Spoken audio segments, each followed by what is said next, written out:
मनुष्य सुबह से शाम तक काम करके उतना नहीं थकता जितना चिंता और क्रोध के एक क्षण में थक जाता है। संबंध परमात्मा से अच्छे बना लो तो तुम्हें किसी की जरूरत नहीं पड़ेगी।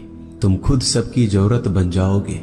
सलाह देने तो हजारों आते हैं, लेकिन जब साथ देने की बारी आती है तो केवल भगवान आते हैं। जीतने के बाद तो सारी दुनिया गले लगाती है, क्योंकि जो आज आपके साथ है वह कल आपके खिलाफ हो सकते हैं। बिना मतलब के कोई आपकी इज्जत नहीं करेगा, लेकिन खुद को इतना काबिल बनाओ कि लोग बिना मतलब के भी आपका इज्जत करें। भगवान कहते हैं, सोने से पहले तुम सबको माफ कर दिया करो और तुम्हारे जागने से पहले मैं तुम्हें माफ कर दूंगा।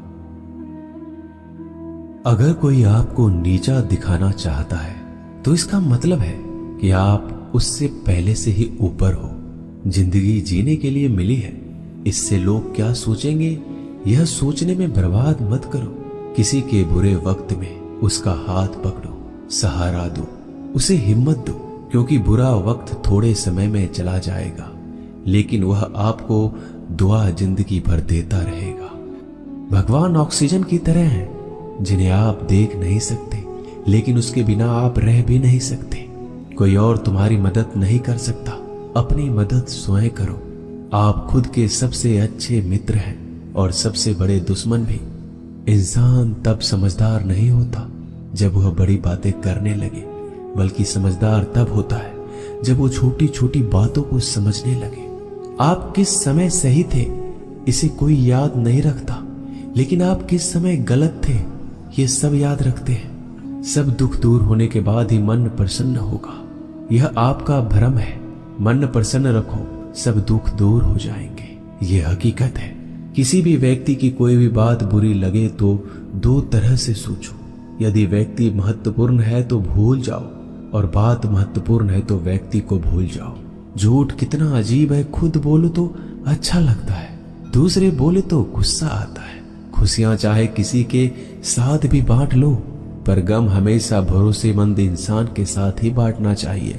जीवन में समय चाहे जैसा हो, परिवार के साथ रहो तो सुख बढ़ जाता है, दुख हो तो बढ़ जाता है। सच्चा मित्र वही है जो उस समय में भी आपके साथ खड़ा हो जब सारी दुनिया आपके खिलाफ हो।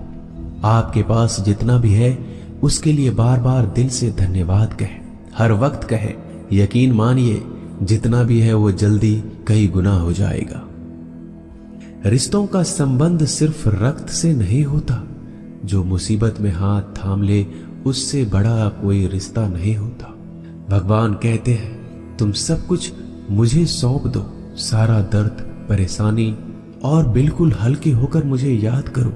धीरे धीरे तुम्हारा जीवन बदल जाएगा। हर रोज रात को सोने से पहले भगवान को अपनी पूरी दिनचर्या बता के सोएं। अगर आपके द्वारा किसी का दिल दुखा है तो मन ही मन उससे माफी मांगे।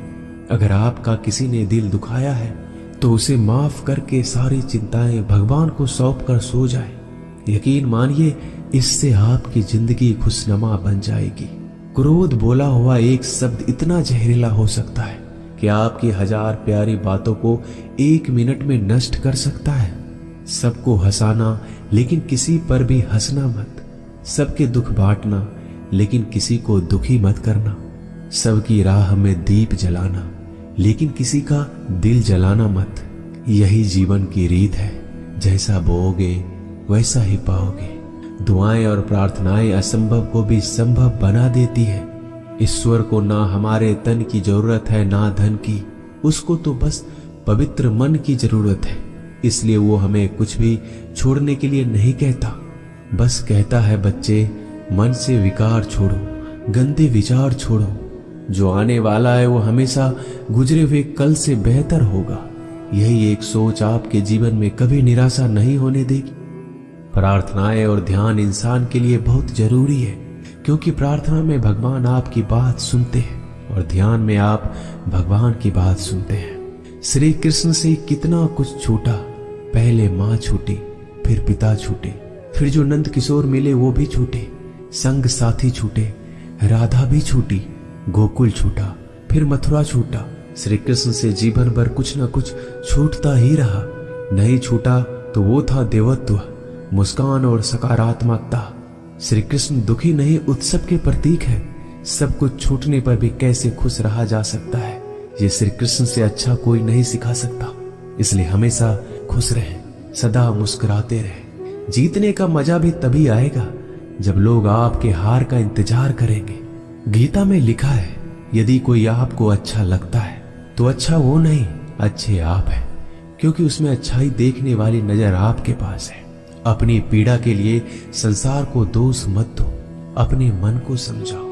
तुम्हारे मन का परिवर्तन ही तुम्हारे दुखों का अंत है। सोच और नीयत अच्छी रखिए, फिर आपके कष्ट प्रभु स्वयं दूर कर देंगे। याद रखना, भगवान से कभी उम्मीद छोड़ना नहीं और दुनिया वालों से कभी उम्मीद रखना नहीं। सुख दुख एक सिक्के के दो पहलू है।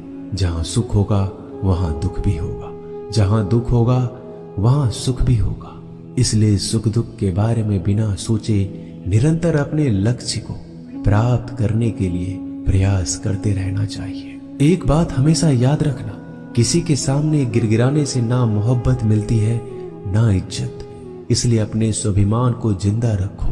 कोई अगर आपकी किस्मत में होगा तो आपके पास खुद ही चलकर आएगा। दूसरों को हराने का मौका मत दो, बस खुद को आगे ले जाने की जिद पालो। कभी हार ना मानने की आदत ही एक दिन जीतने की आदत बन जाती है। सिर्फ दो चीजें मनुष्य के भाग्य का निर्माण करती है। पहला, स्वभाव। अगर आपके स्वभाव में अच्छाई, विनम्रता और गुण है तो आपका भाग्य चमकेगा।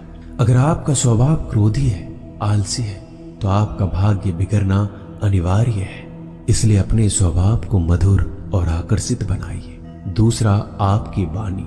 बोलना तो आदमी 2.5 साल की उम्र में ही सीख जाता है, परंतु कब, कहां और कैसे बोलना है उसे यह जिंदगी भर भी नहीं समझ पाता। जिसे ये बोलना आ गया कि कब, कहां और कितना बोलना चाहिए, समझ लो उसे सफल होने के लिए कोई नहीं रोक सकता। पिता से बड़ा कोई सलाहकार नहीं, माँ की छांव से बड़ी कोई दुनिया नहीं, भाई से अच्छा कोई भागीदार नहीं और बहन से बड़ा कोई शुभ चिंतक नहीं। इस मतलबी दुनिया से कोई मतलब ना रखो, और मतलब रखना है तो अपने मतलब से मतलब रखो। अब मनुष्य को इस संसार में जो भी मिला है उसमें उसको खुश रहना चाहिए।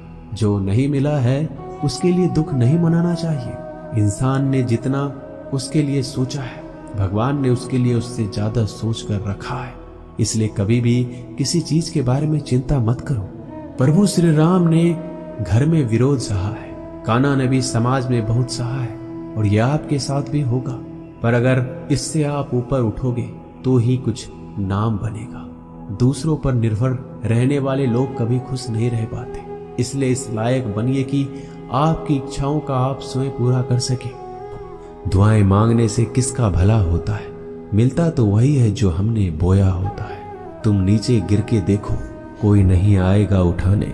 तुम जड़ा उड़कर तो देखो, सब आएंगे गिराने। एक बात हमेशा याद रखना, अगर शराब की दुकान पर बैठकर दूध पियोगे तो तुम्हें शराबी का ही दर्जा मिलेगा, और किसी मंदिर में बैठ के पानी भी पियोगे तो तुम्हें एक संत का दर्जा दिया जाएगा। इसलिए आप किसके साथ उठते बैठते हो ये बहुत मायने रखता है। दोस्तों, आशा करता हूं कि आपने इस वीडियो से बहुत सारी सीख ली होगी। मिलते हैं जल्दी एक नए ज्ञानवर्धक वीडियो में। धन्यवाद। अपना ख्याल रखिएगा।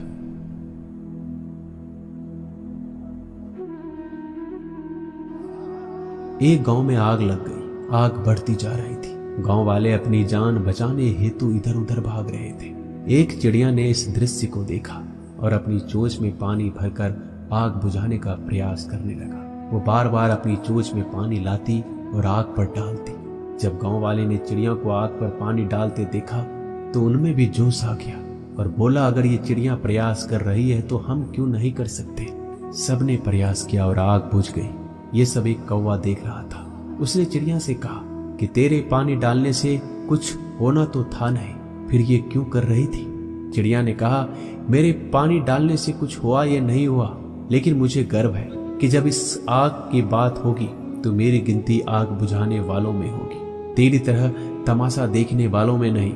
एक बार एक किसान अपने खेत में काम कर रहा था। खेत में काम करते करते किसान की घड़ी खो गई। कुछ साल पहले ये घड़ी किसान को उसके पिताजी ने दी थी, इसलिए वो घड़ी उस किसान के लिए बहुत कीमती थी। अब किसान सब काम छोड़कर घड़ी ढूंढने लगा, लेकिन बहुत देर होने के बाद भी वो घड़ी नहीं मिली। तभी किसान ने पास में खेल रहे बच्चों को बुलाया और उनसे कहा, बच्चों, इस खेत में मेरी घड़ी गुम गई है।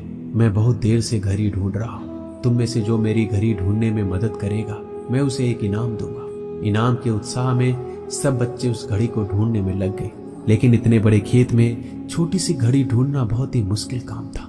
कुछ घंटों बाद सब बच्चे जाने लगे। किसान ने भी अपनी उम्मीद छोड़ दी। वो भी घर जाने की तैयारी कर रहा था। आखिर में एक बच्चा किसान के पास आया और बड़े शान से कहा कि सब बच्चे चले गए, बस मुझे थोड़ी देर और घड़ी ढूंढने दीजिए। किसान ने कहा, ठीक है, मैं कुछ देर बाद आता हूँ, तुम देखो जब तक घड़ी मिलती है या नहीं। किसान जब 20 मिनट बाद आया तब बच्चे के हाथ में घड़ी थी। किसान आश्चर्यचकित हो गया और बच्चे से पूछा, कितना जल्दी तुमको घड़ी कैसे मिल गई? बच्चे ने कहा, सब जा चुके थे। अब इतनी शांति थी कि मैं धीरे धीरे पूरे खेत में घूमकर आवाज सुनने लगा। जैसे ही शांति में मुझे आवाज सुनाई दी, वैसे मुझे पता लग गया कि घड़ी कहाँ पर है। दोस्तों, ये कहानी शांत दिमाग का बहुत ही बढ़िया उदाहरण है। जब हमारा दिमाग शांत होता है, हर बड़ी चिंता खत्म हो जाती है और आसपास का शोर भी खत्म हो जाता है, तो हमारा दिमाग अपने आप काम करता है और हमें सही दिशा दिखाता है। दोस्तों, इस वीडियो में बस इतना ही। जल्दी मिलते हैं हम और भी ज्ञानवर्धक वीडियो के साथ। धन्यवाद।